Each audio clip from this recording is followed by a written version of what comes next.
Yes, तो students P block हम लोग स्टार्ट करते हैं। पी ब्लॉक के अंदर बच्चों हमें डिफरेंट फैमिलीज के बारे में स्टडी करना है, ठीक है। तो इसमें सबसे पहले आपका ग्रुप 13, नेक्स्ट ग्रुप 14, 15, 16, 17 एंड 18, ठीक है। तो इन सभी में से इम्पोर्टेंट आपका मेंस और एडवांस के लिए कौन कौन सा है? तो जो जिसकी बेटा प्रायोरिटी ज्यादा है उसमें आपका boron family and nitrogen family and आपका ऑक्सीजन फैमिली। और इनके अंदर भी जो आपके एलिमेंट्स हैं वो कौन कौन से एलिमेंट्स हैं जिन पे क्वेश्चंस आपके मैक्सिमम बनते हैं, तो वो बच्चों में आपको बताता हूँ। तो एक तो आपका जो बोरॉन, ठीक है। जितने भी आपके यहाँ पे जो मेटलॉइड्स दिख रहे हैं ना, metalloid, silicon and germanium, arsenic and antimony, next होगा आपका टेलोरियम, ठीक है। एस्टाइन पे क्वेश्चन नहीं बनता है। तो जितने भी मेटलॉइड्स हैं वो तो आपके लिए बिल्कुल इंपॉर्टेंट है। इन एलिमेंट्स पे क्वेश्चंस बनता है, चाहे इनकी फिजिकल प्रॉपर्टीज को हो, चाहे इनकी केमिकल प्रॉपर्टीज को हो, या बच्चों इनकी रिएक्टिविटी वगैरह कुछ भी आपको डिस्कस करी जा सकती है। नेक्स्ट अगर एलिमेंट्स की बात करते हैं तो एल्यूमिनियम पे क्वेश्चन आता है बोरॉन फैमिली के अंदर। नेक्स्ट बच्चों गैलियम, गैलियम पे ज्यादा क्वेश्चंस नहीं आता, बट बोरॉन एंड एल्यूमिनियम ये बोरॉन फैमिली में सबसे इंपॉर्टेंट एलिमेंट है, ठीक है। पहले आपको पता होना चाहिए ना कि हमें किस एलिमेंट पे ज्यादा फोकस करना है। तो पहले तो बच्चों पूरी तरीके से सोचते हैं कि सर पी ब्लॉक के अंदर तो सर बहुत सारे ग्रुप्स हैं, टोटल आपके यहाँ पे 6 ग्रुप हैं, तो सर क्या सारे के एलिमेंट आपको जानना जरूरी है? बिल्कुल, बेसिक प्रॉपर्टीज सभी एलिमेंट्स की आनी चाहिए, लेकिन जो ज्यादा इंपॉर्टेंट है उस पर क्वेश्चन आते हैं, उस पर हम ज्यादा ध्यान देंगे। नेक्स्ट इधर बच्चों कार्बन तो आपको पता है, इसके बारे में ज्यादा क्वेश्चन आता नहीं है, ठीक है, ऑर्गेनिक केमिस्ट्री में चला जाएगा पूरा। बाकी यहाँ से आपका जो सिलिकॉन है ये सबसे इंपॉर्टेंट, कार्बन फैमिली के अंदर से अगर क्वेश्चन आता है तो सिलिकॉन आपका सबसे इंपॉर्टेंट एलिमेंट बन जाता है, जिसपे बहुत सारे आपके सिलिकॉन, सिलिकेट्स, डिफरेंट टाइप के स्ट्रक्चर्स, रिएक्शन, वो सब देखने को मिलती हैं। तो बोरॉन फैमिली के अंदर बोरॉन एंड एल्यूमिनियम ज्यादा फोकस करना है। नेक्स्ट बच्चों हम लोगों को सिलिकॉन पे ज्यादा फोकस करना है इन कार्बन फैमिली। इन नाइट्रोजन फैमिली में एक बात बच्चों ध्यान देनी है कि नाइट्रोजन सबसे इंपॉर्टेंट एलिमेंट है। Next one is phosphorus. तो यहाँ पे दो दो एलिमेंट इंपॉर्टेंट है, नाइट्रोजन एंड फॉस्फोरस, ठीक है। आप बिल्कुल टिक करके रखो कौन कौन से एलिमेंट पे ज्यादा आपको ध्यान देना है। नेक्स्ट ऑक्सीजन फैमिली की बात करते हैं तो ऑक्सीजन इंपॉर्टेंट एलिमेंट है। नेक्स्ट आपका सल्फर, बाकी एलिमेंट्स इंपॉर्टेंट नहीं है, उन पे क्वेश्चंस नहीं आते हैं।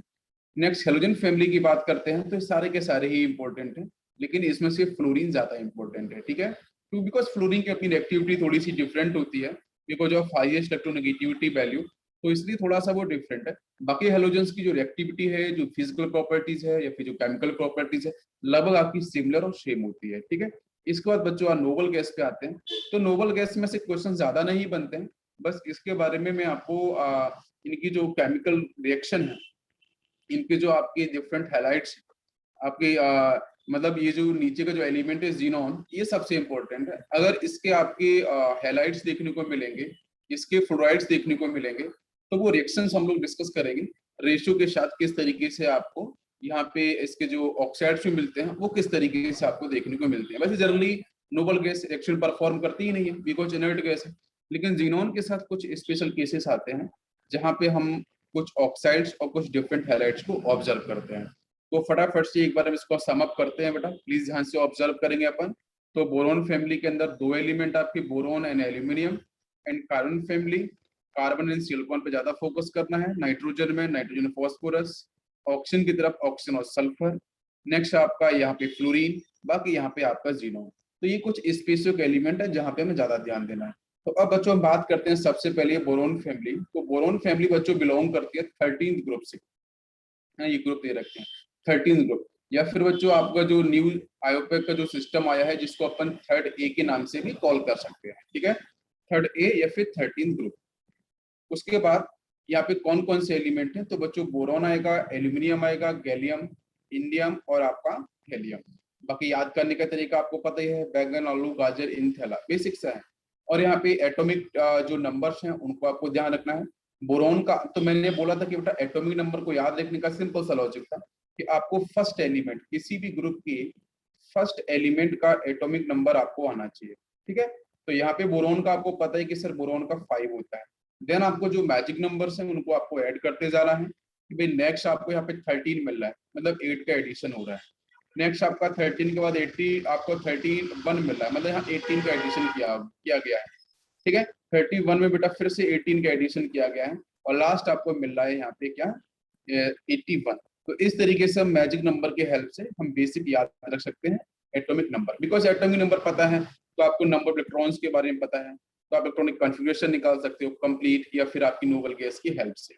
अब बच्चों बात करते हैं कि यहाँ पे नेक्स्ट इज ग्रुप 14, 15, 16, 17 एंड 18 पूरे पी ब्लॉक। ये यहाँ पे जो बेटा जो आपको यहाँ पे टेबल दिख रही है, ये पी ब्लॉक की आपकी टेबल है, जहाँ पे ये कलर किए गए हैं। देखो ध्यान दो, बोरॉन, नेक्स्ट बच्चों silicon and germanium, arsenic, antimony, tellurium और आपका एसिस्टाइन, ये सारे के सारे आपके क्या है मेटलॉइड।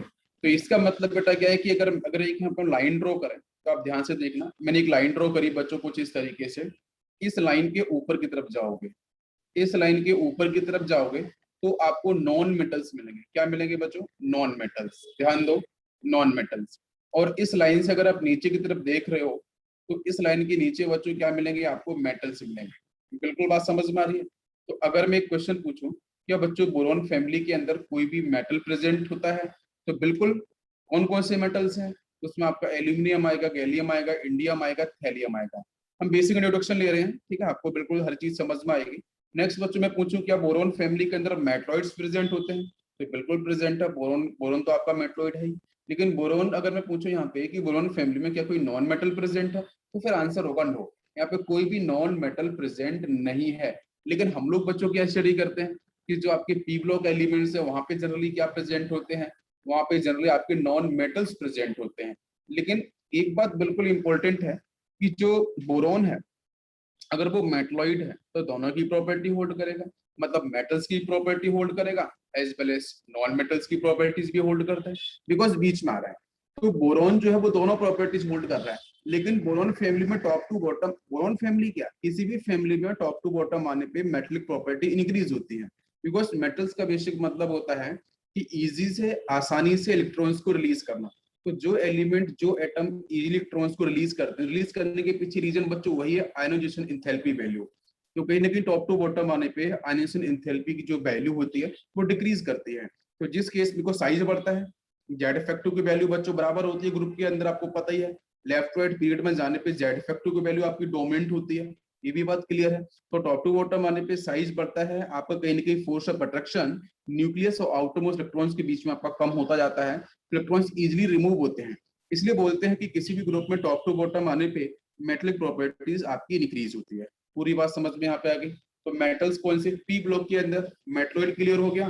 तो मेटलॉइड्स के जस्ट ऊपर ऊपर की तरफ देखो तो सारे के सारे बच्चों आपको मिलेंगे नॉन मेटल्स। मेटलॉइड्स के नीचे तरफ देखोगे तो आपको वहां पे मिलेंगे मेटल्स। क्या इतनी बात सभी बच्चों क्लियर हुई? एटॉमिक नंबर भी समझ में आ गया। नेक्स्ट बच्चों अपन डिस्कस करते हैं कि जिस तरीके से हम लोगों ने एस ब्लॉक के बारे में अच्छे से पढ़ा है, तो कोई भी एलिमेंट एस ब्लॉक से क्यों बिलोंग करता है? बिकॉज उस एलिमेंट का जो इलेक्ट्रॉनिक कॉन्फ़िगरेशन है, इलेक्ट्रॉनिक कॉन्फ़िगरेशन करते समय डिस्ट्रीब्यूशन ऑफ इलेक्ट्रॉन्स, जहां पे हम ये प्रोसेस देखते हैं डिफरेंट ऑर्बिटल्स के अंदर, तो लास्ट इलेक्ट्रॉन्स बच्चों किस सबसेल में जा रहा है? अगर एस सबसेल में गया तो एस ब्लॉक से बिलोंग करेगा। तो सेम बच्चों प्रोसेस यहाँ पे ये है कि पी ब्लॉक के जितने भी एलिमेंट्स हैं अगर उनका हम इलेक्ट्रॉनिक कॉन्फ़िगरेशन करते हैं तो उसका बेसिक मतलब ये है कि जब इलेक्ट्रॉनिक कॉन्फ़िगरेशन करेंगे, इलेक्ट्रॉन्स का हम डिस्ट्रीब्यूशन करेंगे, तो आपका जो लास्ट इलेक्ट्रॉन है वो आपकी पी सबसेल में जा रहा होगा। तो पी सबसेल में जा रहा होगा तो डेफिनेटली बच्चों हम बोल सकते हैं कि वो आपका एलिमेंट कहां से बिलोंग करेगा? पी ब्लॉक से बिलोंग करेगा। The elements in which last electrons enter into P subshell is called P block elements. Next बेटा, जैसे हमने यहाँ पे एस होना चाहिए, ठीक है, एस ब्लॉक। लास्ट इलेक्ट्रॉन अगर एस सबसेल में जाएगा तो एस ब्लॉक से बिलोंग करेगा, लास्ट इलेक्ट्रॉन पी सबसेल में जाएगा तो पी ब्लॉक से बिलोंग करेगा। नेक्स्ट क्वेश्चन इज कि how many maximum electrons can be filled in S subshell? तो एस सबसेल के अंदर अपन मैक्सिमम इलेक्ट्रॉन्स बच्चों कितने फिल कर सकते हैं? तो एस सबसेल में बेटा सिर्फ और सिर्फ वन ऑर्बिटल प्रेजेंट होता है, आपको पता है, ठीक है, वन ऑर्बिटल प्रेजेंट। अब वन ऑर्बिटल बच्चों प्रेजेंट है तो इसका मतलब ये बात आपको समझ में आनी चाहिए कि एक ऑर्बिटल के अंदर बच्चों जो मैक्सिमम इलेक्ट्रॉन्स होते हैं वो कितने आ सकते हैं। मैंने आपको पीरियोडिक टेबल के अंदर ये पढ़ाया था। तो बच्चों मैक्सिमम इलेक्ट्रॉन्स आपके 2 ही आ सकते हैं किसी एक ऑर्बिटल्स के अंदर। क्लियर। तो यहाँ पे आपका आंसर कितना हो जाएगा 2। तो आपको मैं आज जो एटॉमिक स्ट्रक्चर में आपको पढ़ाऊंगा वहां पे ये सारी बातें डिस्कस करूंगा। ठीक है, वहां पे आएगा बहुत कुछ। नेक्स्ट बच्चों है एस ब्लॉक हैज 2 ग्रुप, अपन ने पढ़े थे, alkali metals, Alcon, earth metal.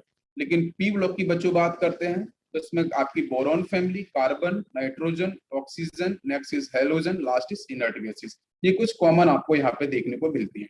यहाँ तक सभी बच्चों को बात क्लियर हुई? यस। नेक्स्ट स्टूडेंट्स हम लोग बात करते हैं इलेक्ट्रॉनिक कॉन्फ़िगरेशन। ठीक है, इलेक्ट्रॉनिक कॉन्फ़िगरेशन मैं बहुत ही बेसिक से स्टार्ट करूंगा।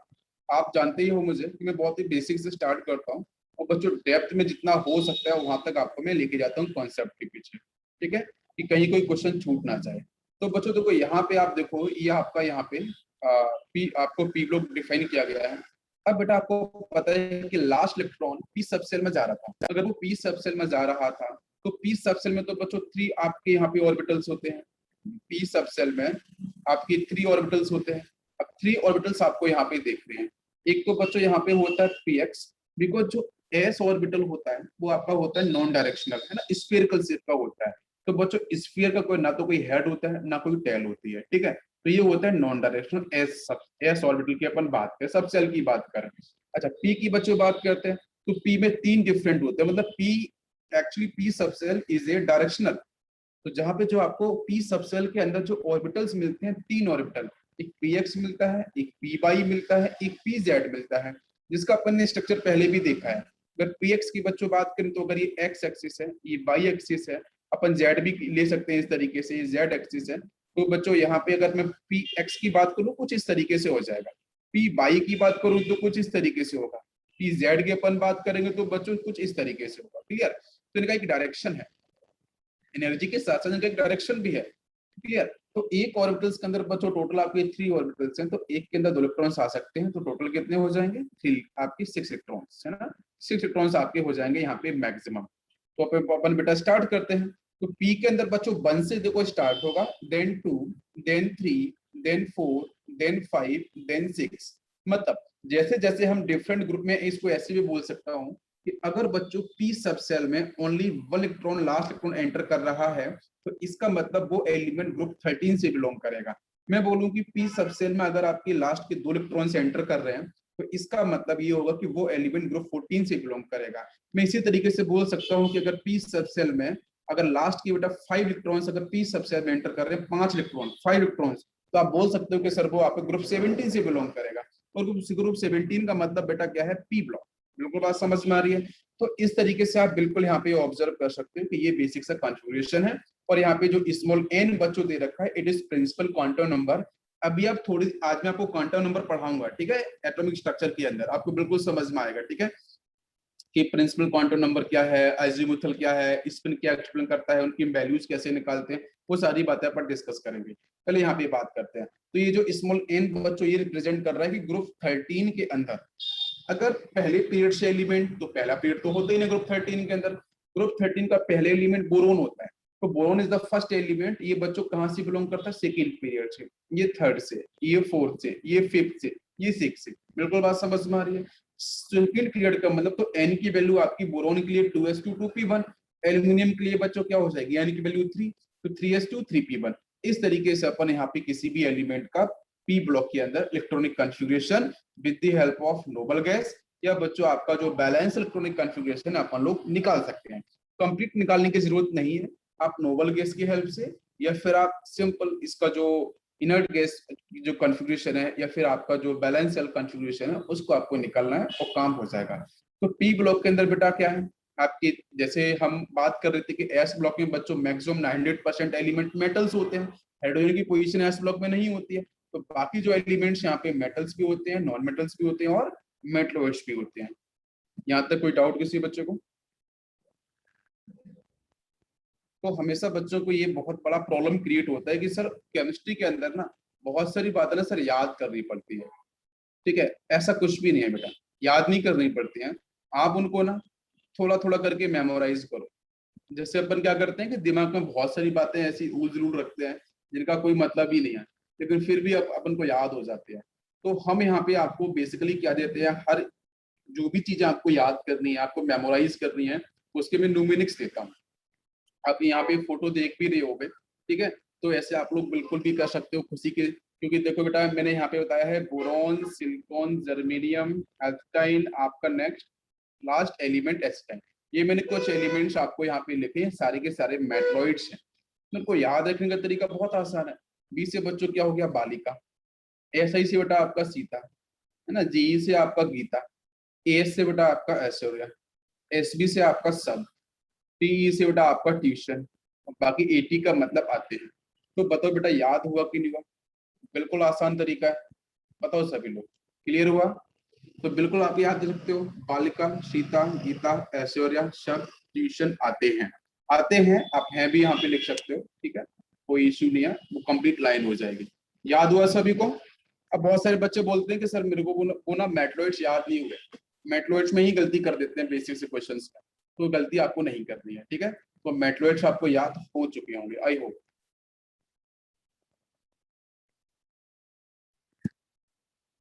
देखो बेटा, सबसे पहले तो मैं आपको यहाँ पे एक्सप्लेन कर दूं कि जो प्रेजेंस है हमारे एटमॉस्फेयर में, है ना, बोरॉन फैमिली के जो कुछ इंपॉर्टेंट एलिमेंट्स है उनके ऊपर मैं बात कर रहा हूँ, ठीक है। तो बोरॉन जो है बेटा, बोरॉन जो आपका एलिमेंट है बेटा, उसके टू डिफरेंट आइसोटॉप्स होते हैं, ठीक है।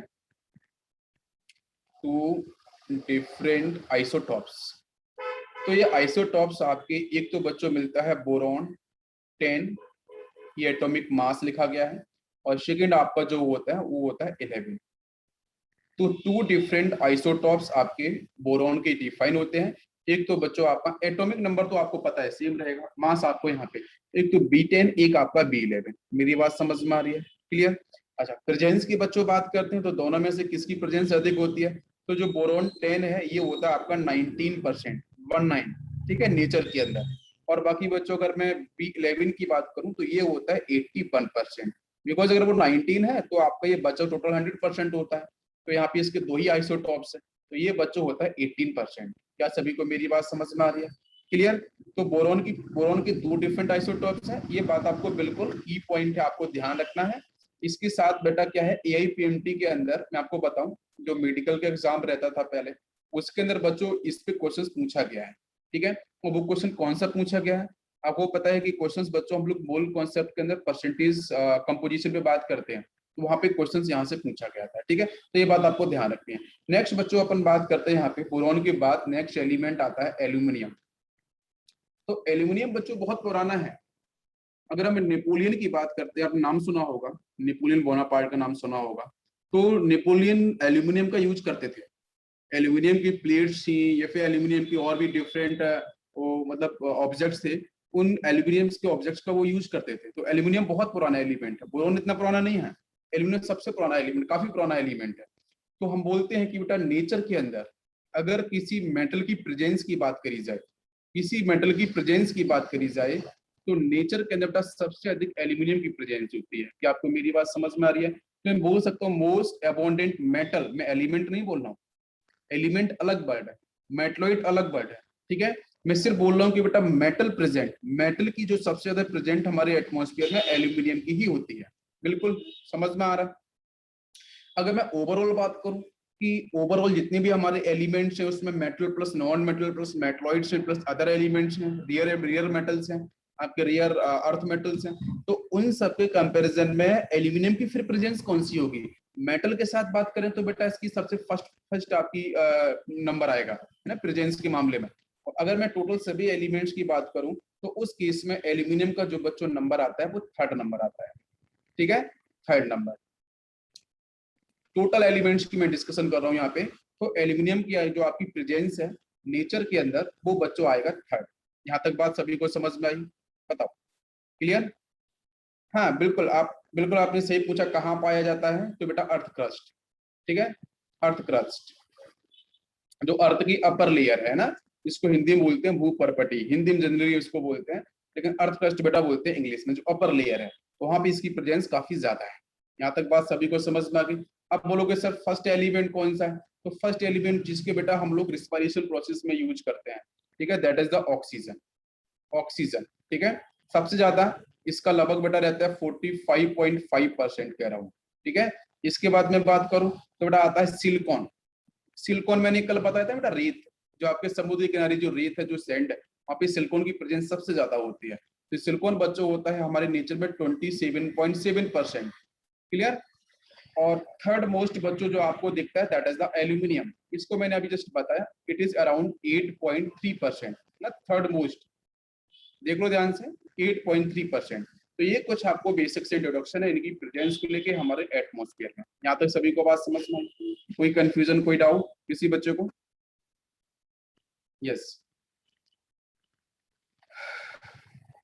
हाँ यस, नहीं है। चलो नेक्स्ट बच्चों बात करते हैं अपन यहाँ पे बोरॉन फैमिली में जो आपके एलिमेंट्स हैं बच्चों, boron, aluminium, gallium, indium and thallium. तो बोरॉन की अगर बच्चों बात करते हैं तो इसके कन्फ्यूजन में कोई चेंज नहीं है। इसका कन्फ्यूजन बच्चों आपका बेसिक से बात करें तो आपका हीलियम यहाँ पे गैस आ जाएगी, ठीक है। बाकी कन्फ्यूजन क्या होगा तो आपका 2s2 2p1 होगा। इसी तरीके से हम एल्यूमिनियम का निकाल सकते हैं, नियोन। बाकी आपका 3s2 कर लो, ठीक है, N3p1। नेक्स्ट बच्चों यहाँ पे हीलियम नियोन, ये आपका आर्गन आ जाएगा, इधर आप कंफ्यूजन लिख पाओगे। नेक्स्ट बच्चों इंडियम की बात करते हैं तो इंडियम आपको पता चल रहा है कि सर ये सेकेंड पीरियड का है, ये थर्ड पीरियड का है, ये फोर्थ पीरियड का है, ये फिफ्थ पीरियड का है। तो अब आप मुझे बताओ बच्चों 3D तो इंट्रोड्यूस हो जाएगा ना। तो जैसे अपन यहाँ पे फोर्थ पीरियड ये है, तो फोर्थ पीरियड में भाई यहाँ तक तो आपका 3D जीरो रहेगा। जैसे अपन थर्ड से फोर्थ पीरियड में जैसे ही जंप करेंगे तो बच्चों 3D यहाँ पे इंट्रोड्यूस हो जाएगा। मेरी बात समझ में आ रही है? तो अपन यहाँ पे लिख लेते हैं, तो 3D आपका 10 हो जाएगा, फिर आपका यहाँ से 4s2 आएगा, और फिर आपका क्या आएगा 4p1 आएगा। जरा आप याद करो, 4s इधर होगा, 4p लास्ट में होगा, बीच में 3D आता है, तो पहले 4s भर गया, फिर आपका 3D और लास्ट में आपका p। बिल्कुल समझ में आ रहा है सीक्वेंस जो अपन लोगों ने डिस्कस किया था, इजी ट्रिक। फिर बच्चों फोर्थ से अगर फिफ्थ पीरियड पे आते हैं तो यहाँ पे 4D देखने को मिलेगा, हीलियम, नियोन, आर्गन, क्रिप्टॉन, और क्रिप्टॉन के बाद आपको मिलेगा 4d10। उसके बाद क्या आएगा आपको पता है कि 5s2 आएगा। नेक्स्ट बच्चों 5p1। लास्ट आपका जो एलिमेंट है थैलियम, यहाँ बच्चों हम लोगों ने पढ़ा था, याद करो, कॉन्ट्रैक्शन के बारे में, ठीक है। तो कॉन्ट्रैक्शन तो अपने डिस्कस किया था, मैं भी साइज के बारे में बताऊंगा तो समझ में आपको आ जाएगा। यहाँ एलिमेंट कौन सा आएगा, जीनोन आएगा। अभी बेटा आपका 6 पीरियड है, तो 6 पीरियड के अंदर आपका 4f इंट्रोड्यूस हो जाता है, ठीक है। और यहाँ से आपको क्या मिलेगा, 3D में इलेक्ट्रॉन्स की फिलिंग आपको स्टार्ट हो जाएगी। तो 4f मिलेगा तो 4f लिखना पड़ेगा, 4f 14। नेक्स्ट आपका 5d, 4d हो चुका है, यहाँ पे 5d 10 होगा। नेक्स्ट आपका यहाँ से 6 हो जाएगा, 6s2 हो जाएगा, और 6p आपका 1 हो जाएगा। क्या आपको मेरी बात समझ में आ रही है सभी बच्चों को? तो देखो बेटा, यहाँ पे आप ध्यान से ऑब्जर्व करो कि इन केस ऑफ थैलियम, क्या बच्चों यहाँ पे कॉन्ट्रैक्शन आपका यहाँ पे एफ-लॉक कॉन्ट्रैक्शन प्रेजेंट है? हाँ बिल्कुल प्रेजेंट है। क्यों? क्योंकि बच्चों जो लास्ट सेल है वो तो आपकी ये है ना। मेरी बात समझ में आ रही है? लास्ट इलेक्ट्रॉन बच्चों किस सब सेल में गया है? तो बोलोगे सर पी सब सेल में गया है। तो जो पी मतलब अगर आप बात करो कि भाई थैलियम का न्यूक्लियस यहाँ पे है 1 2 3 4 5 6, तो आपको पता है कि जो आपका 6p का इलेक्ट्रॉन है वो यहाँ पे प्रेजेंट होगा। इसके पहले बच्चों बात करो तो आपका 1 2 3 4, आप देखो 4 में क्या प्रेजेंट होगा, फोर्थ ऑर्बिट के अंदर 4f प्रेजेंट होगा, 5 के अंदर 5d प्रेजेंट होगा। तो बच्चों कहीं ना कहीं क्या हो रहा है, एफ और डी आपके जो p है, जो 6p है 6s उससे पहले आ रहे हैं। तो पहले आने का मतलब ये है कि 4f और 3d की जो बस जो सील्डिंग पावर है, जो प्रोटेक्शन पावर है न्यूक्लियस के लिए, वो काफी कम होती है because of bigger size, because of diffuse size, है ना, हम लोगों ने पीरियड टेबल पढ़ा है। तो जिसकी वजह से बेटा क्या है कि अंदर अगर क्राउडिंग कम होगी तो उस केस में जो बाहर का जो 6p वाला जो इलेक्ट्रॉन है वो बच्चों कहाँ शिफ्ट करेगा, अंदर की तरफ शिफ्ट कर जाएगा। मैंने कहानी बताई थी ना कि अंदर भीड़ कम हो जाएगी, खेल दिखाने वाला है, तो हम फ्रंट की तरफ शिफ्ट हो जाएंगे। तो यहाँ पे कॉन्ट्रैक्शन देखने को मिलेगा, यहाँ पे जो साइज होगा वो आपको देखने को मिलेगा। मेरी बात समझ में आ रही है? तो मतलब 4f और जो 5d है उनकी बच्चों वीक शील्डिंग होने की वजह से आपको ये केस देखने को मिलेगा। एक पॉइंट यहाँ पे और आता है, मैं इनर्ट पेयर इफेक्ट की भी बात यहीं पे करता हूँ, थोड़ा आप ध्यान से समझना। यहाँ बच्चों क्या होगा कि जो 6s के आपके जो 2 इलेक्ट्रॉन्स हैं, ध्यान दो, जब यहाँ पे कॉन्ट्रैक्शन हो गया, p के इलेक्ट्रॉन्स बच्चों आपके अंदर की तरफ शिफ्ट होंगे, एज वेल एज आपका जो 6 है भाई उसके भी तो इलेक्ट्रॉन्स अंदर की तरफ शिफ्ट होंगे, साइज छोटा हो जाएगा। तो जिसकी वजह से आपको जो 6s के पास बच्चों 2 इलेक्ट्रॉन्स हैं, 6s के पास जो आपके 2 इलेक्ट्रॉन्स हैं, ये दोनों के दोनों के बेटा साथ क्या होगा, फोर्स ऑफ अट्रैक्शन की वैल्यू यहाँ पे काफी मैक्सिमम हो जाएगी। तो मैक्सिमम होने के बाद ये जो 2 इलेक्ट्रॉन्स हैं आपके 6s के, ये एन, जिसको अपन बेटा क्या बोलते हैं, NH2 इलेक्ट्रॉन्स, इनर्ट पेयर के अंदर होता है NH2। इनर्ट का मतलब क्या है, नॉन रिएक्टिव, पेयर का मतलब होता है 2 इलेक्ट्रॉन्स। तो जो NH2 इलेक्ट्रॉन्स हैं, ठीक है, किसी भी इलेक्ट्रॉनिक कन्फ्यूजन की बात करो जहाँ पे कॉन्ट्रैक्शन देखने को मिले, जहाँ पे इनर सेल्स के अंदर डी और एफ आपको सबसेल ऑर्बिटल्स देखने को मिले, तो वहां पे जो आपका NH2 इलेक्ट्रॉन्स अगर आउटर मोस्ट में आ रहा है, तो बच्चों उसका कॉन्ट्रैक्शन होगा, उसका फोर्स अट्रैक्शन बढ़ जाएगा न्यूक्लियस के साथ। तो जिसकी वजह से ये जो आपके 2 इलेक्ट्रॉन्स हैं, ये कभी भी बॉन्डिंग में पार्टिसिपेट नहीं करेंगे। अगर ये बॉन्डिंग में पार्टिसिपेट नहीं करेंगे, तो मुझे बताओ बच्चों ध्यान से, क्या थैलियम का जो ऑक्सीडेशन नंबर होगा, क्या वो कभी +3 हो सकता है? थैलियम का जो ऑक्सीडेशन नंबर होगा, क्या उसकी वैल्यू कभी +3 हो सकती है? यस और नो, इसका आंसर करो। बिल्कुल नहीं होगा, बिकॉज बच्चों 6s के जो इलेक्ट्रॉन्स है वो तो अंदर की तरफ आपके शिफ्ट हो चुके हैं। तो यहाँ पे जो 2 इलेक्ट्रॉन्स हैं वो आपके कभी भी बॉन्डिंग में पार्टिसिपेट करेंगे ही नहीं। तो यहाँ पे आपकी जो बैलेंसी देखने को मिलेगी वो बच्चों कितनी होगी, बताओ ध्यान से, 1 कितनी होनी चाहिए? ऑब्वियसली एक इलेक्ट्रॉन बचा है ना, तो यही तो आपके किसी भी कोई भी एलिमेंट आएगा उसके साथ यही तो बेटा 1 इलेक्ट्रॉन आपका पार्टिसिपेट करेगा रिएक्शन के अंदर, तो उसकी बैलेंसी कितनी होगी, 1 हो जाएगी ना। आपको मेरी बात समझ में आ रही है? +1 यहाँ पे डोमिनेट करेगा। इसके ऊपर बेटा अगर मैं बोरॉन की बात करूं, तो यहाँ पे आपको +1 भी मिलेगा, +3 भी मिलेगा, दोनों बैलेंसी। लेकिन +1 और +3 में से डोमिनेट कौन करेगा? तो डोमिनेट बच्चों करेगा +3 वाला। क्यों करेगा डोमिनेट? क्योंकि यहाँ तो कोई बेटा कॉन्ट्रैक्शन है नहीं, यहाँ तो कोई इनर्ट पेयर इफेक्ट नहीं हो रहा है। मेरी बात समझ में आ रही है? तो जिसकी वजह से ये जो आपका 1 इलेक्ट्रॉन है और ये जो 2 इलेक्ट्रॉन्स हैं, टोटल मिला के 3 हो जाएगी। तीनों के 3 इलेक्ट्रॉन्स बच्चों इजीली पार्टिसिपेट करेंगे किसी भी अदर एलिमेंट के साथ, एक रिएक्शन के अंदर ये तीनों इलेक्ट्रॉन्स आपके पार्टिसिपेट करेंगे, यूज हो जाएंगे बिल्कुल बोरॉन के। तो इसलिए यहाँ पे अगर मैं प्रायोरिटी की बात करूं, तो बोरॉन बच्चों जनरली +3 ऑक्सीडेशन नंबर के कंपाउंड बनाता है एज कंपेयर टू +3, लेकिन +3 के भी बनाता है वो बहुत ही लीस्ट प्रायोरिटी वाले केस में आएगा। मैं स्टेबिलिटी की बात करूं, +3 और +2 दोनों में से अधिक स्टेबल कौन सा होगा? तो +3 आपका अधिक स्टेबल होगा। पूरी बात समझ में आ रही है? नेक्स्ट अगर मैं एल्यूमिनियम की तरफ बात करूं, तो ये सेम बच्चों प्रोसेस यहाँ भी देखने को मिलेगा कि एल्यूमिनियम में आपका +1 और +3 दोनों में से मोर स्टेबिलिटी की बात करी जाएगी, तो बच्चों जो +3 होगा ये आपका हो जाएगा मोर स्टेबल, ठीक है। और इसी तरीके से हम नीचे शिफ्ट करते जाएंगे, तो वहां पे बच्चों +1 की स्टेबिलिटी क्या होगी, बढ़ जाएगी एज कंपेयर टू +3, बिकॉज जो नीचे के एलिमेंट्स हैं वहां पे इनर्ट पेयर इफेक्ट वर्क कर रहा है, जिसकी वजह से 6s या फिर NH2 के जो इलेक्ट्रॉन्स हैं वो आपके बॉन्डिंग में पार्टिसिपेट नहीं करेंगे। दैट्स व्हाई थैलियम बच्चों +1 के कंपाउंड के साथ मोर स्टेबल होता है। मैं अगर एक सिंपल सा क्वेश्चन पूछूं आपसे, ध्यान देना, TlCl और TlCl3, भाई थैलियम के पास तो मेटलिक प्रॉपर्टी होगी, टॉप टू बॉटम आते हैं, साइज आपका बढ़ता है, ठीक है। तो थैलियम की आपकी मेटलिक प्रॉपर्टी इंडियम के, गैलियम के, एल्यूमिनियम कंपैरिजन में काफी ज्यादा होगी। तो क्वेश्चन हमारा ये है कि TlCl मोर स्टेबल है कि TlCl3 मोर स्टेबल है? दोनों ही थैलियम के आपके क्लोराइड है, तो आपका आंसर होगा कि sir TlCl is more stable. क्यों? क्योंकि यहाँ पे TlCl के अंदर यहाँ थैलियम का ऑक्सीडेशन नंबर +1 है और यहाँ पे आपका ऑक्सीडेशन नंबर +3 है, तो +1 इज मोर स्टेबल। क्यों स्टेबल है? Because of inert pair effect. ये पूरी बात समझ में आ गई? क्लियर? इसी तरीके से अगर मैं ऊपर भी पूछूं, चलो इसके साथ में अगर मैं क्वेश्चन आपसे पूछ लूं, या फिर एल्यूमिनियम के साथ भी मैं क्वेश्चन पूछ लूं, मैंने लिखा है बेटा सपोज यहाँ पे AlCl, यह लिखा मैंने AlCl3, बताओ दोनों में से मोर स्टेबल कौन सा कंपाउंड? तो आपका आंसर होगा sir AlCl3 is more stable. Sorry, this is AlCl only, ठीक है, दिस इज AlCl। तो AlCl और AlCl3 में से मोर स्टेबल कौन सा होगा आंसर? तो आपका AlCl3 is more stable, because यहाँ पे ऑक्सीडेशन नंबर बच्चों +3 आपकी बिल्कुल डोमिनेट करती है एज कंपेयर टू +1। लेकिन ऐसा कभी मत बोलना कि सर AlCl बनेगा ही नहीं, बनेगा, उसका परसेंटेज बहुत कम होगा। लेकिन हम तो बात करते हैं स्टेबिलिटी की तरफ मैक्सिमम क्वेश्चन, लेकिन इफ एनी केस में 0.1% क्वेश्चन अगर आ गए, क्या AlCl का फॉर्मेशन होता है? होता है, बट लीस्ट स्टेबल है। ये बात भी आपको ध्यान रखनी है। पूरी बात सभी को समझ में आई? क्लियर? कोई कंफ्यूजन, कोई डाउट? अच्छा, अब जो मैं बात कर रहा था कि boron, aluminium, gallium, indium, thallium, ये जो +1 +3 ये जो सारी बातें हो रही हैं कि +1 मोर स्टेबल आपका है, जो नीचे का एलिमेंट है थैलियम, ऊपर वाली बात करते तो +3 मोर स्टेबल।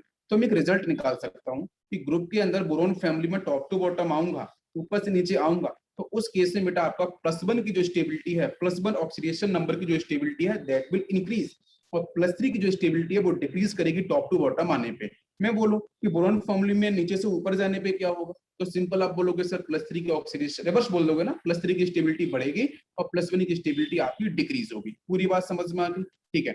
इसके बाद बच्चों जो +1 और +3 अपन जो ऑक्सीडेशन नंबर बोल रहे हैं, ये एक्चुअली आपकी कोवैलेंसी है या फिर आपकी इलेक्ट्रोवैलेंसी है। मैं रिपीट कर रहा हूँ, कोवैलेंसी और इलेक्ट्रोवैलेंसी बहुत बार आता है कि कोवैलेंसी क्या है, इलेक्ट्रोवैलेंसी क्या है। तो यही आपकी ऑक्सीडेशन नंबर, जो ऑक्सीडेशन नंबर यहाँ पे डिफाइन किए जा रहे हैं स्टेबिलिटी को लेके, वही आपके यहाँ पे कोवैलेंसी इलेक्ट्रोवैलेंसी हम लोग इसे बोल सकते हैं।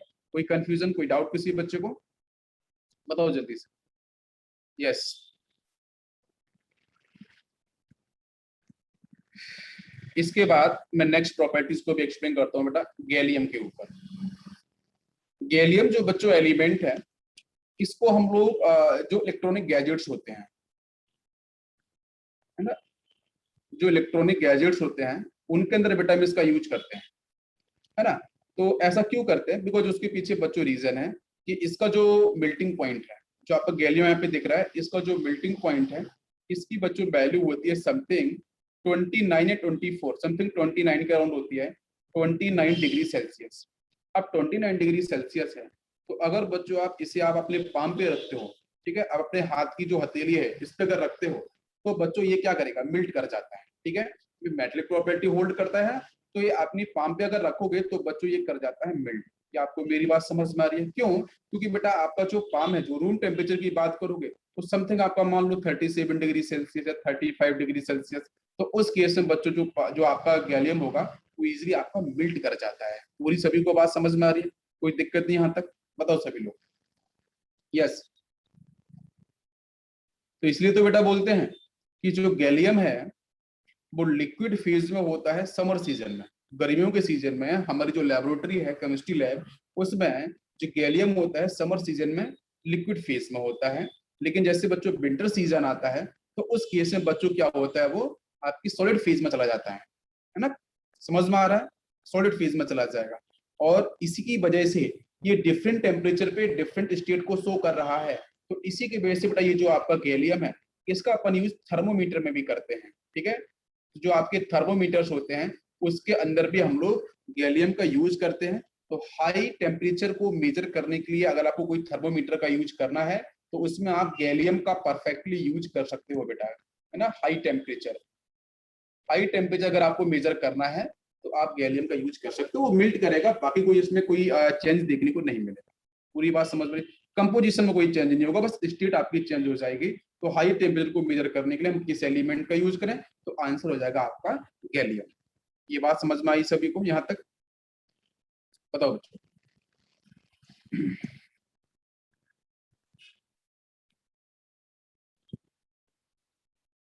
तो बोरॉन फैमिली के अंदर जो बच्चों एलिमेंट हैं, हम जनरली बच्चों क्या करते हैं कि जो साइज होगा वो इंक्रीज करेगा जब हम टॉप टू बॉटम मूव करेंगे, because small n number of shells आपके इंक्रीज करेंगे, जिसकी वजह से, या फिर ऐसे बोल सकते हो कि भाई सील्डिंग इफेक्ट बढ़ता जाएगा, बिकॉज जो इलेक्ट्रॉन्स हैं वो आपकी 2, 8, 8, 18, 18, 32 कुछ इस तरीके से इंक्रीज करते हैं, जिसकी वजह से काफी रिपल्शन आपको देखने को मिलेगा, इलेक्ट्रॉनिक इलेक्ट्रॉनिक रिपल्शन, जिसकी वजह से साइज आपका कहीं ना कहीं जनरली इंक्रीज करता है। लेकिन बोरोन वाले केस में आपको डिस्कस किया था बच्चों, यहाँ पे कॉन्ट्रैक्शन वर्क करता है, और जो कॉन्ट्रैक्शन वर्क करता है उसके पीछे मैंने आपको बताया था दो चीजें।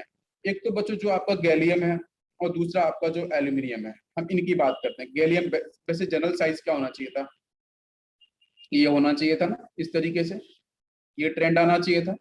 लेकिन यहाँ पे हुआ क्या है, हुआ कुछ ऐसा कि बेटा एल्यूमिनियम नीचे आया है और एक गैलियम ऊपर शिफ्ट हुआ है, ठीक है। और बाकी इंडियम थैलियम में तो बेटा लगभग बराबर का साइज होता है। मैं बोल देता हूँ, ऐसे एनसीईआरटी में लिखा हुआ है indium approximate equal to thallium, ठीक है, नीचे इस तरीके से वहां पे लिखा हुआ है। तो उसके पीछे रीजन बच्चों कॉन्ट्रैक्शन का ही है, ठीक है। बहुत बड़ा साइज डिफरेंस यहाँ पे नहीं आता है, ठीक है। अगर आप वैल्यूज पे जाओगे तो बहुत बिगर आपको डिफरेंस देखने को नहीं मिलेगा। तो देखो बेटा यहाँ से बोरॉन, अच्छा एल्यूमिनियम गैलियम में किसका चेंज हुआ, किसकी वजह से चेंज हुआ, डी ब्लॉक कॉन्ट्रैक्शन। और बाकी बेटा बात करते हैं आपके लेंथनॉइड में, तो यहाँ पे आपके इंडियम थैलियम में क्यों ऐसा हुआ है, तो ये अप्रोक्सीमेट होता है, ठीक है, ये अप्रोक्सीमेट इक्वल साइज होता है। तो क्यों होता है, बिकॉज ऑफ लेंथनॉइड कॉन्ट्रैक्शन। तो आप ध्यान देना है कि एथेलियम का साइज इंडियम के लगभग बराबर क्यों हो गया, या थोड़ा बहुत डिफरेंस क्यों रहा, because of length and contraction. Thallium ने लेंथ एंड कॉन्ट्रैक्शन को फील किया, साइज आपका काफी छोटा हुआ, लगभग इंडियम के बराबर हो गया। डी ब्लॉक कॉन्ट्रैक्शन की बात करेगा तो आपके गैलियम के साथ बच्चों डी ब्लॉक कॉन्ट्रैक्शन देखने को मिला। डी ब्लॉक कॉन्ट्रैक्शन होने की वजह से इसका साइज बच्चों काफी श्रिंक हुआ, इतना श्रिंक हो कि वो एल्यूमिनियम से भी क्या हो गया, छोटा हो गया। ठीक है, तो ये रीजन आपको ध्यान देना है। Yes,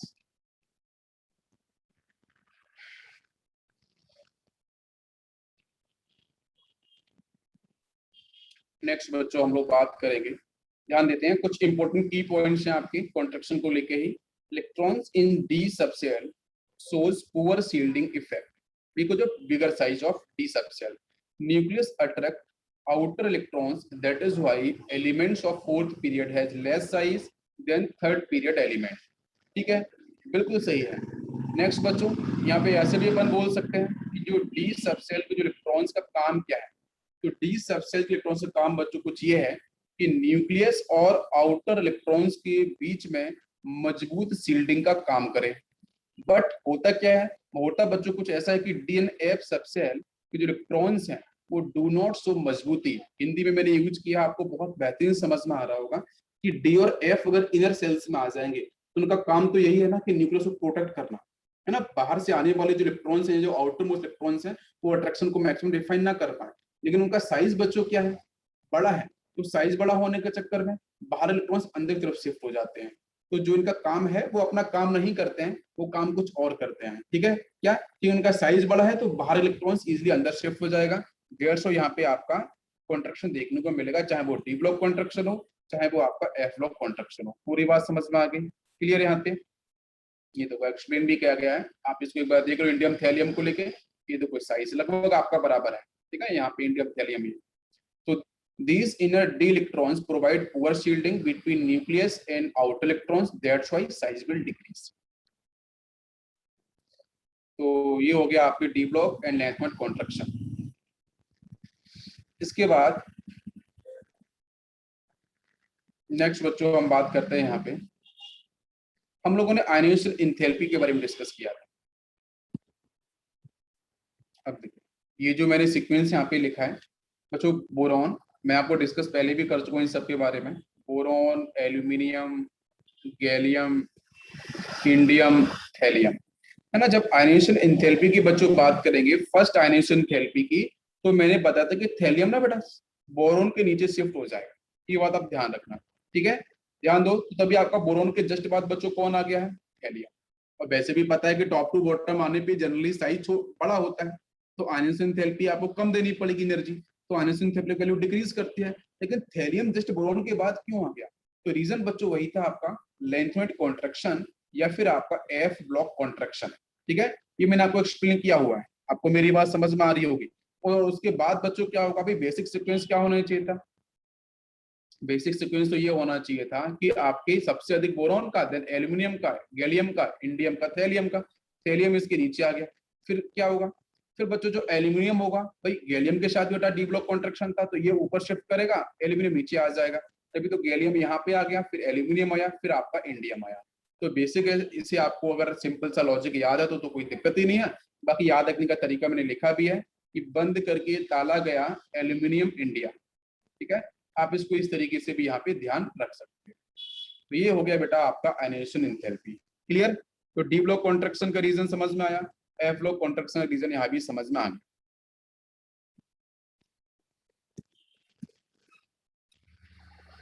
yes, inert pair effect बच्चों मैं पहले भी आपको डिस्कस कर चुका हूँ प्रीवियस, अभी जब डिस्कस किया था आपको स्लाइड्स के अंदर, तो वहां पे मैंने आपको बताया था कि ऊपर का जो एलिमेंट है वहां पे प्लस ही डोमिनेट करेगा, जो रेड कलर से है, और नीचे की तरफ बेटा शिफ्ट होते जाओगे तो plus one will dominate because of inert pair effect. Reason is inert pair effect, है ना, जहाँ पे inertness of inner NH2 electrons towards a reaction is called inert pair effect. yes. इसके बाद अब बच्चों चलते हैं हम लोग नेक्स्ट पॉइंट पे कि जो बोरॉन है वो किस किस तरीके से अपने डिफरेंट स्ट्रक्चर को शो करता है। अच्छा, एक पॉइंट और डेंसिटी का भी बेटा एनसीईआरटी में स्टेटमेंट दे रखा है डेंसिटी को लेकर, है ना। तो बोरॉन फैमिली में जो आपके एलिमेंट्स प्रेजेंट हैं उनका डेंसिटी का ऑर्डर क्या होगा। तो आपको पता है कि टॉप टू बॉटम अगर हम ट्रेवल करते हैं, टॉप टू बॉटम अगर हम ट्रेवल करेंगे तो इस केस में बच्चों जो डेंसिटी होती है ना वो इंक्रीज करती है। आपको बता चुका हूं मैं, बिकॉज नंबर ऑफ इलेक्ट्रॉन्स अचानक से काफी बढ़ते हैं, तो मैक्सिमम इलेक्ट्रॉन्स इंक्रीज होने की वजह से वो साइज तो बढ़ रहा है, साइज तो रेगुलर बढ़ रहा है, एक सेल बढ़ती जा रही है लगातार, नेक्स्ट सेल बढ़ रही है, एक एक सेल बढ़ रही है, इलेक्ट्रॉन्स बच्चों इतने इंक्रीज हो रहे हैं 8, 18, 18, 32, तो जिसकी वजह से इलेक्ट्रॉन्स के हम मास की वजह से इसको डिफाइन करते हैं। तो that's why top to bottom चलते हैं, तो बच्चों आपकी डेंसिटी की वैल्यू क्या होती है, डिक्रीज। तो इसका जो करेक्ट ऑर्डर बनेगा वो क्या बनेगा, बोरॉन की सबसे कम हो जाएगी, फिर aluminium, gallium, then indium, then thallium. यहाँ पे कोई बेटा कॉन्ट्रैक्शन वगैरह का लॉजिक नहीं है, उस पर जाने की कोई भी जरूरत नहीं है, हमको इलेक्ट्रॉन थोड़ी नहीं बाहर निकाल रहे हैं, नेक्स्ट इलेक्ट्रॉन को हम एंटर कर रहे हैं। तो सिंपल सा बच्चों सीक्वेंस यहाँ पे क्या बनता है कि भाई टॉप टू बॉटम जाओ विदाउट एनी एक्सेप्शन, आपकी डेंसिटी की वैल्यू इंक्रीज करेगी। Now we will move electronegativity भी फटाफट से डिस्कस कर लेते हैं। तो इलेक्ट्रोनेगेटिविटी बच्चों सबसे अधिक किसकी होगी, बोरॉन की सबसे अधिक होती है, मैं डिस्कस किया था बच्चों 2.0 है, 2.0 बोरॉन की आती है, ठीक है। इसके बाद बच्चों लिथियम की 1.0 थी, वो आपको डिस्कस किया था मैंने, पहले आपका मेटल था। उससे कम बच्चों कौन होगा, थैलियम, इसकी वैल्यू आती है बेटा समथिंग 1.8। नेक्स्ट आपका आता है इसके बाद इंडियम, इसकी वैल्यू इससे भी कम होती है। नेक्स्ट आपका यहाँ पे मिलेगा गैलियम, और सबसे लास्ट में आता है आपका एल्यूमिनियम, ठीक है। ये आपको सीक्वेंस यहाँ पे क्या करना, इलेक्ट्रोनेगेटिविटी का ध्यान रहेगा तो ठीक है, नहीं रहेगा तो कोई ऐसी आपको दिक्कत नहीं है। यहाँ तक सभी को बात समझ में आ गई, क्लियर, बताओ भाई सभी लोग, यस।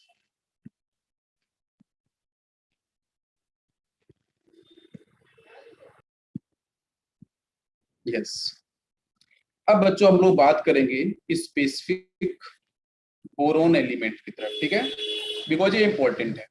तो सबसे पहले बेटा बात करते हैं एक्सट्रैक्शन ऑफ बोरोन, है ना, हम बोरोन को एक्सट्रैक्ट कैसे करते हैं।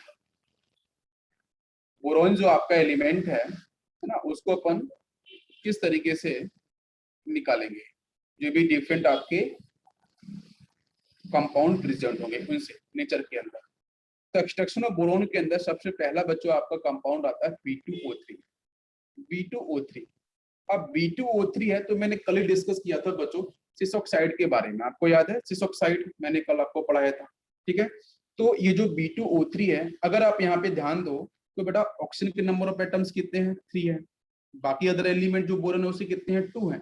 तो मतलब ये जो आपकी डेफिनेशन थी कि भाई बोरोन के 3 एलिमेंट होने चाहिए, 3 एटम्स होने चाहिए, बोरोन के 2 एटम्स होने चाहिए, तो अगर इस टाइप का कोई भी कंपाउंड अगर देखता है उसको बोलते हैं सिस ऑक्साइड। बेसिक अगर मैं इसके नाम की बात करूं, इसका आप 2 कॉमन ले लोगे बोरोन से, तो ऑक्सीजन आपका 3/2 फ्रैक्शन में आ जाएगा। तो ऑक्सीजन अगर बेटा 3/2 के अगर फेज में एटम को डिफाइन करता है, तो इसका मतलब बच्चों को सिस ऑक्साइड का ही एग्जाम्पल है। तो मैं बोल सकता हूँ this is the not basic, this is the boric anhydride, इसको मैं लिख सकता हूँ this is the boric anhydride, boric anhydride. बेटा मैंने एनहाइड्राइड के बारे में आपको पहले भी बताया था। अच्छा, एनहाइड्राइड बच्चों कहाँ पे यूज किया जाता है, जहाँ पे कोई पर्टिकुलर ऑक्सी एसिड से वाटर मॉलिक्यूल बाहर निकाल दो। तो देखो बेटा B2O3 है, B2O3 मैंने बोरोन का हाइड्रोलिसिस आपको पढ़ाया था, अगर आपको याद होगा। बोरोन का अगर बच्चों अपन हाइड्रोलिसिस करते हैं तो क्या प्रोड्यूस होता है, बताओ भाई, बोरिक एसिड, है ना, पढ़ाया था अपन ने, H3BO3 बोरिक एसिड का फॉर्मेशन होता है। अब इस बोरिक एसिड से आप क्या करो, एक बच्चों वाटर मॉलिक्यूल्स को, बोरिक एसिड, इससे क्या करो आप यहाँ से एक वाटर मॉलिक्यूल्स को एलिमिनेट करो, बाहर निकालो। तो अगर मैं बेटा 1 वाटर मॉलिक्यूल्स बाहर निकालता हूँ तो मुझे बताओ यहाँ से क्या होगा, तो बोलोगे सर यहाँ तो H होगा, एक बोरोन बचेगा, बाकी तो ये बचेगा, कुछ इस तरीके से। बट ये तो बेटा कोई कंपाउंड होता ही नहीं है, आपको मेरी बात समझ में आ रही है, क्लियर। तो अब क्या तो ये जो बोरिक एसिड्स हैं, ये बोरिक एसिड के बच्चों हम डाइमर फेज को रिप्रेजेंट करते हैं ना, यहाँ पे क्या हुआ इसकी डाइमर फेज होगी। तो बोरिक एसिड का डाइमर फेज होगी तो उसको हम क्या लिख सकते हैं, दिस इज H6B2 देन आपका O6, ध्यान दो। तो अगर इस फॉर्म से बच्चों अगर हम वाटर मॉलिक्यूल्स, मतलब बेसिक क्वालिटीज एलिमिनेशन, अगर हम वाटर मॉलिक्यूल्स का एलिमिनेशन किसी भी हम कोई एसिड से करते हैं या किसी भी अदर डिफरेंट हम ऑक्सी एसिड से करते हैं, तो बच्चों वहां पे जो फॉर्मेशन होता है वो आपका उसका पर्टिकुलर एनहाइड्राइड फॉर्मेशन होता है। जैसे मैंने क्वेश्चन आपसे पूछूं कि बच्चों मुझे बताओ सल्फ्यूरिक एसिड, सल्फ्यूरिक एसिड का आपका एनहाइड्राइड क्या होगा, तो सल्फ्यूरिक एसिड से आप क्या निकालो वाटर मॉलिक्यूल्स, तो बचेगा SO3। तो जो सल्फर ट्राइऑक्साइड होगा वो आपका क्या होगा, सल्फ्यूरिक एसिड का एनहाइड्राइड होगा। यहाँ पे लिखा भी है ना, बोरिक वर्ड लिखा है, तो बोरिक एसिड से वाटर निकाला गया है, तो B2O3 का फॉर्मेशन हुआ है। या फिर इसको हम लोग बोल सकते हैं बेटा diborane, this is also called diborane trioxide, ठीक है, ऐसे भी बोल सकते हैं, वही सेम फॉर्मूला। या बच्चों इसको अपन बोल सकते हैं this is the boron sesquioxide, ठीक है, बोरॉन सिस ऑक्साइड, ठीक है। ये आपके तीनों ही नाम एक हैं, आपको ध्यान रखना है ना। इसको हम 3 को लिख सकते हैं 1 इस तरीके से, ये भी आपका करेक्ट है। चलो यहाँ तक सभी को बात समझ में आई। तो हम B2O3 से हम किस तरीके से करेंगे एक्सट्रैक्शन, तो चलो चलते हैं और समझने की कोशिश करते हैं। तो यहाँ बच्चों लिया मैंने H3PO3, H3PO3 को अपन ने हीट कर दिया, this is the orthoboric acid, इसको अपन लोग ऑर्थोबोरिक एसिड बोल सकते हैं, ऑर्थोबोरिक एसिड। तो इस ऑर्थोबोरिक एसिड से, ये सब पढ़ाऊंगा मैं आपको, ऑर्थो मेटा वगैरह ये सब क्या होते हैं, डिफरेंट टाइप के एसिड्स, एक मैं आपको फाइल शेयर करूंगा, आप लोगों से नोट्स बना लेना, समझ में आ जाएगा, ठीक है। कहीं कोई डाउट्स हो तो पूछना। तो H3PO3 को बच्चों सिंपल सा हीट करेंगे, तो यहाँ से वाटर मॉलिक्यूल्स आपका एलिमिनेट हो जाएगा और बच्चों बन जाता है B2O3, जिसका अपन लोग डिस्कशन कर रहे थे। समझ में आया, क्लियर। तो बोरिक एसिड तो आपको नेचर से मिल जाएगा, कोई दिक्कत नहीं होगी। अब इस जो B2O3 बन चुका है, इसके साथ बच्चों हम फॉलो करते हैं एल्यूमिनियम। एक बेसिक बहुत अच्छे प्रोसेस का नाम बच्चों होता है gold Smith process, gold Smith, SCHMIDT, gold Smith process. इसको बच्चों में पढ़ाऊंगा आपको, ठीक है, नेक्स्ट डिस्कस करूंगा, पहले इसको समझते हैं। तो गोल्ड स्मिथ प्रोसेस का बच्चों यहाँ पे यूज करते हैं, इसी को हम लोग बोलते हैं बेटा alumino thermite process, alumino thermite process ना। तो एल्यूमिनो थर्माइट प्रोसेस को फॉलो करेंगे B2O3 के साथ। तो बच्चों एल्यूमिनियम क्या करेगा, ऑक्सीजन को एब्जॉर्ब करेगा, एब्जॉर्ब करते ही बेटा कन्वर्ट किस में हो जाएगा, Al2O3 के अंदर, ठीक है। ये एनसीईआरटी रिएक्शन है बेटा, ध्यान रखना, प्रीवियस में आ चुकी है। और बाकी बच्चों यहाँ से मिलता है B12, बोरॉन जो मिलेगा वो B12 की फेज में मिलेगा। और ये जो बच्चों B12 है, this is the crystallisation form, this is the crystalline form, या क्रिस्टलाइन बोरॉन बोल दो तो आप बेटर रहेगा, this is the crystalline form of boron. तो बोरॉन के अगर आपको अभी इसका कलर भी बेटा, एक कलर भी इसका पॉपुलर है काफी, this is the black colour, black lustrous, थोड़ा शाइनिंग होता है, ब्लैक लस्टीरियस, ब्रिटल होता है, ठीक है, ब्रिटल, थोड़ा सा प्रेस लगा टूट जाएगा पार्टिकल्स में। और बाकी बच्चों ये होता है सॉलिड। तो ब्लैक लस्टीरियस ब्रिटल सॉलिड, उस फेज में आपको ये B12 देखने को मिलेगा। पूरी बात समझ में आ रही है सभी को, कोई कंफ्यूजन नहीं, बिल्कुल सिंपल सी रिएक्शन है, आपको ध्यान देना है। बताओ बच्चों, क्लियर हुआ। अच्छा, इसके बाद एक बच्चों प्रोसेस काफी और पॉपुलर है यहाँ पे, कि अगर हम B2O3 के साथ मैग्नीशियम या फिर सोडियम, जनरली बच्चों हम एस ब्लॉक के एलिमेंट को फॉलो करते हैं, ठीक है। तो मैग्नीशियम और सोडियम को अगर आप यहाँ पे यूज करो, किसी में से एक को यूज करो B2O3 के सामने, ठीक है। तो मैं एक बार रिपीट करता हूँ, B2O3 के साथ बेटा अगर आप एल्यूमिनोथर्मेट प्रोसेस फॉलो करते हो, प्रीवियस ईयर में आ चुका है ये, ट्रिपली के अंदर भी, मेंस के अंदर भी, या फिर आप गोल्ड स्मिथ प्रोसेस को फॉलो करते हो, तो वहां से बच्चों मिलता है B12, वो B12 होता है क्रिस्टलाइन फॉर्म ऑफ बोरॉन। अगर आपने मैग्नीशियम और सोडियम का यूज किया है, तो उस केस में B2O3 से जो आपको बोरॉन मिलेगा वो B12 की फेज में नहीं मिलेगा। ये जो बेटा बोरॉन मिलेगा, इसको बोलते हैं अपन एमॉर्फस फॉर्म, ठीक है। हम लोगों ने सॉलिड स्टेट में पढ़ा है बेटा एमॉर्फस क्या होते हैं, एमॉर्फस फॉर्म आपको मिलेगा। और एमॉर्फस फॉर्म ऑफ जो बेटा बोरॉन है, ये आपकी होती है dark brown powder, dark brown powder की फेज में आपको देखने को मिलेगा। तो जो आपकी बोरोन की बेटा 2 डिफरेंट फॉर्म समझ में आ गई। पहले अपन क्रिस्टलाइन फॉर्म कैसे निकाल सकते हैं, बिल्कुल क्लियर, अच्छे से समझ में आ गया, कोई कंफ्यूजन नहीं, और लो क्वेश्चंस को अच्छे से। सेकेंड, अगर एमॉर्फस फॉर्म निकालने को बोला जाए तो आपको क्या फॉलो करना है, एस ब्लॉक के एलिमेंट फॉलो करने हैं। तो ये बच्चों क्या करेंगे, रिएक्शन परफॉर्म करेंगे, मैग्नीशियम होगा तो मैग्नीशियम का ऑक्साइड बना लेगा, बाकी बच्चों सोडियम होगा तो ये बना लेगा Ne2O का फॉर्मेशन कर देगा। ये बात सबको समझ में आई, क्लियर, यहाँ तक कोई कंफ्यूजन, कोई डाउट, बताओ बच्चों, जल्दी से बताओ।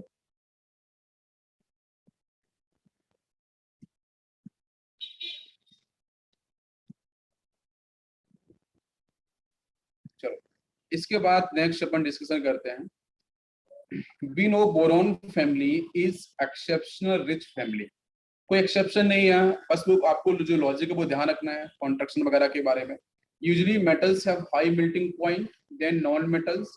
Boron has high melting point as compare to aluminium, gallium, indium. आप बोलोगे सर टॉप टू बॉटम आ रहे हैं, तो थेलियम की मेटल प्रॉपर्टी सबसे अच्छा है, तो थेलियम की अगर मेटल प्रॉपर्टी सबसे अच्छी है तो मेटल्स का बेटा मेल्टिंग पॉइंट सबसे अधिक होना चाहिए। तो इसका मतलब थेलियम का मेल्टिंग पॉइंट सबसे ज्यादा होना चाहिए बिकॉज ऑफ मेटेलिक प्रॉपर्टी। लेकिन ऐसा नहीं है। क्यों नहीं है? बिकॉज जो बच्चों बोरोन के दो डिफरेंट फेज हैं, एक तो आपकी क्रिस्टलाइन फेज है, एक आपकी एमॉर्फस फेज है। जो बच्चों क्रिस्टलाइन फेज है उसको अपन बोलते हैं सॉलिड बोरोन, जिसको मैंने बच्चों किया था रिप्रेजेंट B12 से। आपको मेरी बात समझ में आ रही होगी।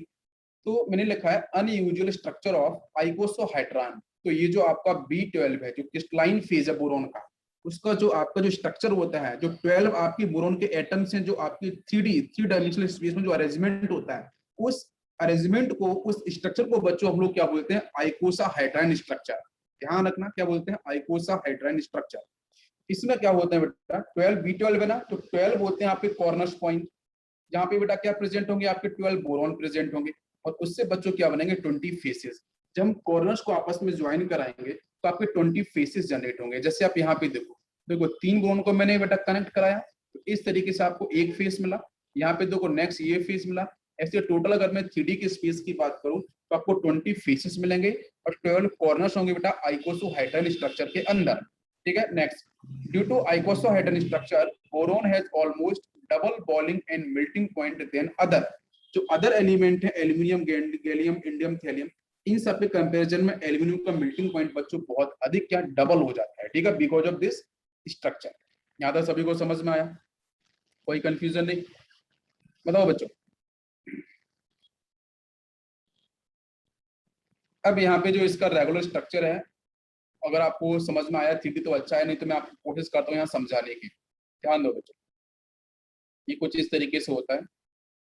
1 2 देन 3। मैं थोड़ा 3D स्पेस आपको बताने की कोशिश कर रहा हूँ। कुछ बच्चों को थोड़ा अगर ऐसा लगा होगा कि किस तरीके से बना है, इसको इससे हम कनेक्ट करते हैं। देन कुछ इस तरीके से ये 3, ये बेटा जितने भी कॉर्नर्स हैं वो ऑल आर बोरॉन्स। ठीक है, इसको इससे कनेक्ट कर लो, इसको इससे कनेक्ट कर दो। देन इसके बाद ये इससे कनेक्ट होगा। थोड़ा सा मैं कोशिश कर रहा हूँ, आई होप आपको थोड़ा सा क्लियर हो जाएगा। यस, इसको बच्चों कनेक्ट करना है इसके साथ। देन ये कुछ इस तरीके से, देन यहाँ पे ये।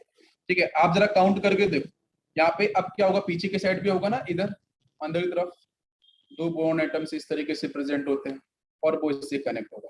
टोटल अगर आप बोरोन को काउंट करोगे तो 1 2 3, एक यहाँ भी होगा इस साइड में, तो इसको भी कनेक्ट करना पड़ेगा ना इसके साथ, कुछ इस तरीके से।